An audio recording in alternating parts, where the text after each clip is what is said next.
आखिर जापान दुनिया से 30 साल आगे क्यों है? सोचो, एक देश जहाँ पे ट्रेन 1 सेकंड लेट हो जाए तो कंपनी माफी मांगती है, और ऐसा देश जहाँ पे एटीएम अर्थक्वेक के टाइम पे भी काम करते हैं, और ऐसा देश जहाँ स्कूल के बच्चे अपना क्लासरूम खुद साफ करते हैं। तो आज हम बात करेंगे एक ऐसे देश की जो लगता है फ्यूचर में रह रहा है, तो वो है जापान। पर सवाल ये है, जापान दुनिया से 30 साल आगे कैसे है? और सबसे बड़ी बात, क्या हम भी वैसे बन सकते हैं? तो इस वीडियो के एंड तक तुम्हें समझ में आ जाएगा कि जापान टेक्नोलॉजी से नहीं बल्कि सोच से आगे है। नंबर फर्स्ट, जापान में समय भगवान है। वहाँ अगर ट्रेन 20 सेकंड लेट हो जाए तो ड्राइवर पब्लिक से रिपीट सॉरी बोलता है, और इंडिया में ट्रेन लेट है तो नॉर्मल बात है। तो जापान की बुलेट ट्रेन चलती है 320 किलोमीटर पर आवर के हिसाब से। पर असली बात स्पीड नहीं, पेशेंस है। ट्रेन स्टेशन पर लोग लाइन लगा के खड़े होते हैं, किसी को धक्का नहीं, चिल्लाना नहीं, बस साइलेंस और डिसिप्लिन सिस्टम।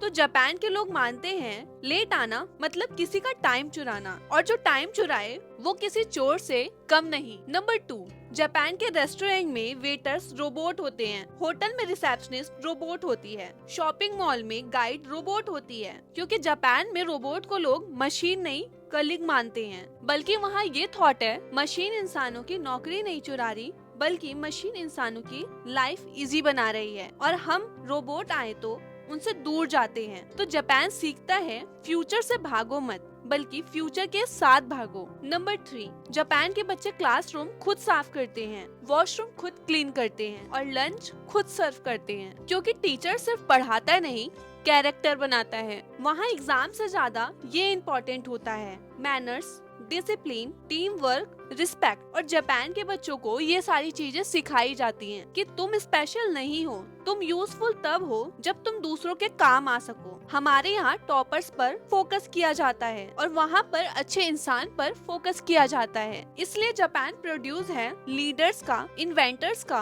और रिस्पॉन्सिबल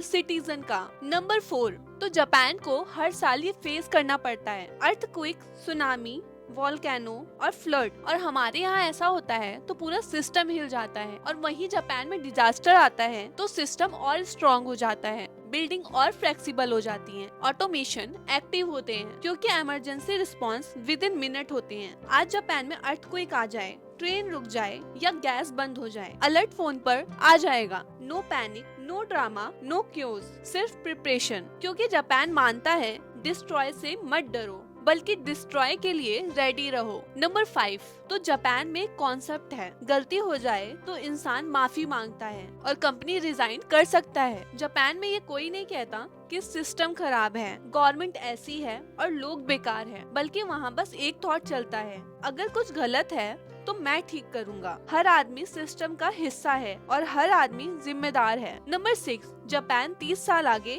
क्यों है? जापान आगे है क्योंकि सिर्फ टेक्नोलॉजी नहीं, सिर्फ पैसे नहीं, सिर्फ एजुकेशन नहीं, क्योंकि जापान आगे है डिसिप्लिन से, रिस्पॉन्सिबिलिटी से, ऑनेस्टी से, रिस्पेक्ट से, सेल्फ कंट्रोल से, कैरेक्टर से। वो फ्यूचर इसलिए बनाते हैं क्योंकि वो प्रेजेंट को सीरियस लेते हैं। तो अब सवाल जापान का नहीं, सवाल हमारा है। अगर जापान जैसा बनना है तो लैंड छोटा होना जरूरी नहीं, बस सोच बड़ी होनी चाहिए। फ्यूचर चाइना या अमेरिका नहीं, फ्यूचर वही बनाएगा जो आज डिसिप्लिन बोएगा और जो आज मेहनत करेगा। और अगर तुम भी ये कर रहे हो तो भाई फिर तुम भी जापान हो, बस लोकेशन अलग है। सो आज के लिए बस इतना ही। अगर वीडियो अच्छी लगी हो तो लाइक, कमेंट, शेयर करना बिल्कुल ना भूले। Thank you for watching.